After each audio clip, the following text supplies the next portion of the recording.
আসসালামু আলাইকুম বন্ধুরা, খবর সংযোগের জিওপলিটিক্যাল নিউজের আজকের ভিডিওতে আমরা কথা বলবো এমন সব বিষয় নিয়ে যা এই মুহূর্তে পুরো বিশ্বের রাজনীতিতে ঝড় তুলেছে।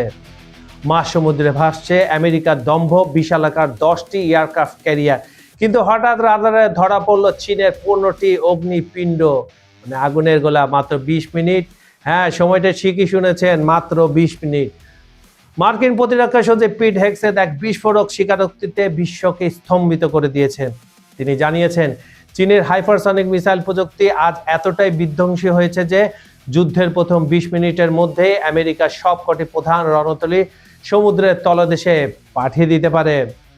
পেন্টাগনের অন্দরে এখন এক অজানা আতঙ্ক। তবে কি ওয়াশিংটনের বিশ্ব শাসনের দিন শেষ হয়ে আসছে? কিন্তু উত্তেজনার পারদ শুধু এখানেই থেমে নেই। একদিকে যখন নিজের ঘরের শক্তি ক্ষয় নিয়ে চিন্তিত আমেরিকা, অন্যদিকে হোয়াইট হাউস থেকে যুদ্ধের দামামা বাজাচ্ছেন ডোনাল্ড ট্রাম্প। মধ্যপ্রাচ্যের আকাশ এখন বারুদের গন্ধে ভারী হচ্ছে। ইরানকে স্পষ্ট 15 দিনে আলটিমেটাম দিয়েছেন ট্রাম্প, হয় পরমাণু চুক্তি মেনে নাও, নয়তো ভয়াবহ কিছু ঘটার জন্য প্রস্তুত থাকো। ট্রাম্প কি সত্যি ইরানে সরাসরি হামলা করতে যাচ্ছেন? ভূমধ্যসাগরে ইউএসএস জেরার্ড আর ফোর্ডের অবস্থান কি সেই মহাপ্রলয়ের ইঙ্গিত দিচ্ছে? এদিকে আগুনের শিকার ছড়িয়ে পড়েছে বরফ শীতল আলাস্কাতেও। মার্কিন আকাশ সীমায় রাশিয়ার TU-95 বম্বার আর SU-35 ফাইটার জেটের অনুপ্রবেশ ওয়াশিংটনকে সরাসরি চ্যালেঞ্জ ছুড়ে দিয়েছে।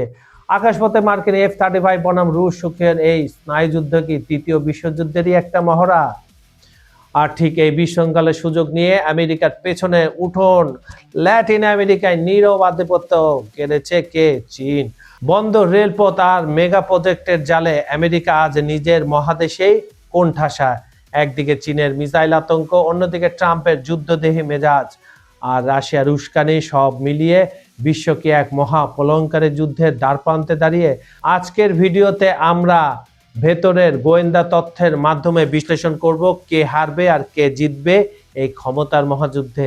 ভিডিওটি শেষ পর্যন্ত দেখুন, কারণ আজকের তথ্যগুলো আপনার ঘুম উড়িয়ে দিতে পারে। মার্কিন সামরিক শক্তির মূল ভিত্তি হলো তাদের এয়ারক্রাফট ক্যারিয়ার বা বিমানবাহী রণতরী। কিন্তু ডিফেন্স সেক্রেটারি পিট হেগসেথ সম্প্রতি এক সাক্ষাৎকারে স্বীকার করেছেন এক রূঢ় বাস্তবতা। তিনি বলেন, চীনের মাত্র 15টি হাইপারসনিক মিসাইল যুদ্ধের প্রথম 20 মিনিটে আমেরিকার 10টি রণতরী ধ্বংস করতে সক্ষম। যেখানে একটি রণতরী তৈরি করতে বিলিয়ন বিলিয়ন ডলার খরচ হয়, সেখানে চীনের কম দামে কিন্তু বিধ্বংসী মিসাইল প্রযুক্তির সামনে আমেরিকা আজ অসহায়। প্রশ্ন উঠছে, তবে কি ওয়াশিংটনের গ্লোবাল ডমিনেন্স বা বিশ্ব আধিপত্যের দিন শেষ হয়ে আসছে?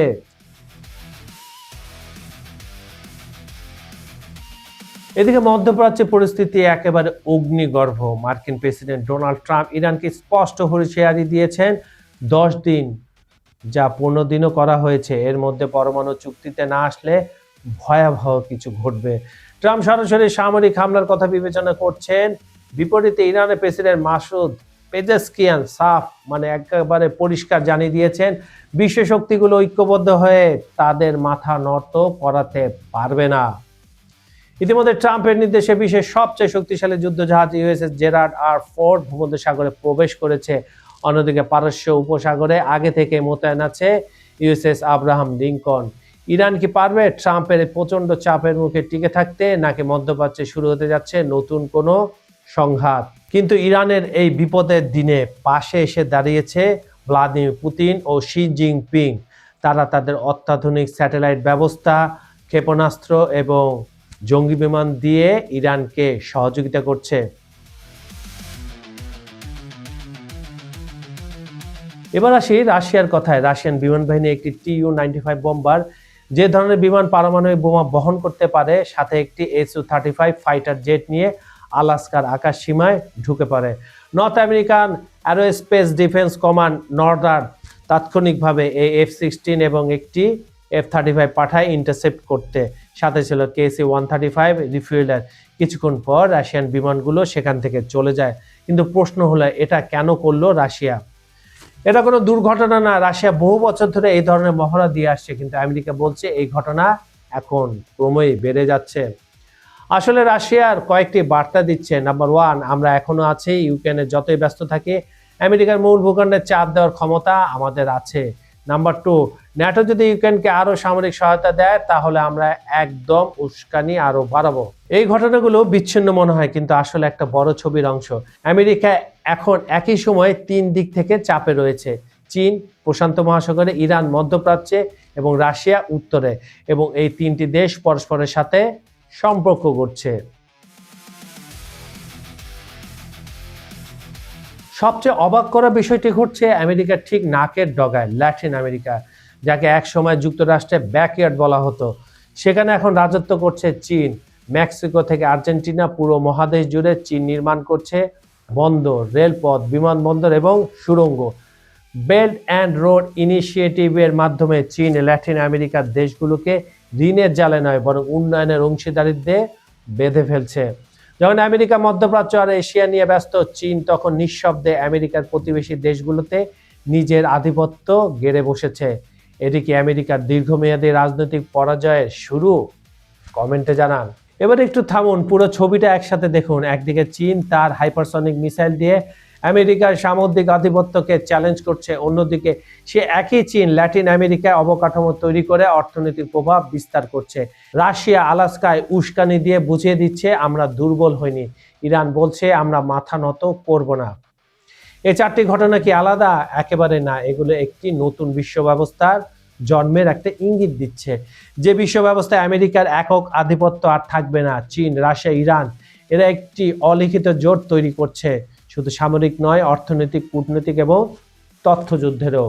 এখন প্রশ্ন হলো, এই নতুন বিশ্বে বাংলাদেশের মতো দেশের কি অবস্থান? আমাদের বন্দর, আমাদের বাণিজ্য পথ, আমাদের শ্রমবাজার সবই এই ভূ রাজনৈতিক খেলার সাথে কিন্তু জড়িত। যদি আমেরিকা চীন সংঘাত বাড়ে তাহলে বাংলাদেশের রপ্তানি বাজার ক্ষতিগ্রস্ত হওয়ার সম্ভাবনা রয়েছে।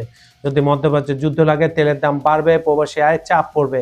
আপনার কি মনে হয় ডোনাল্ড ট্রাম্প কি সত্যি ইরানে হামলা করবেন, নাকি চীনের হাইপারসনিক মিসাইলের ভয় পিছু হটবে আমেরিকা? কমেন্ট করে আপনার মতামত জানান। ভিডিওটি ভালো লাগলে লাইক দিন এবং এই ভূ রাজনৈতিক বিশ্লেষণটি বন্ধুদের সাথে শেয়ার করুন। পরবর্তী আপডেট পেতে সাবস্ক্রাইব করে সঙ্গেই থাকুন।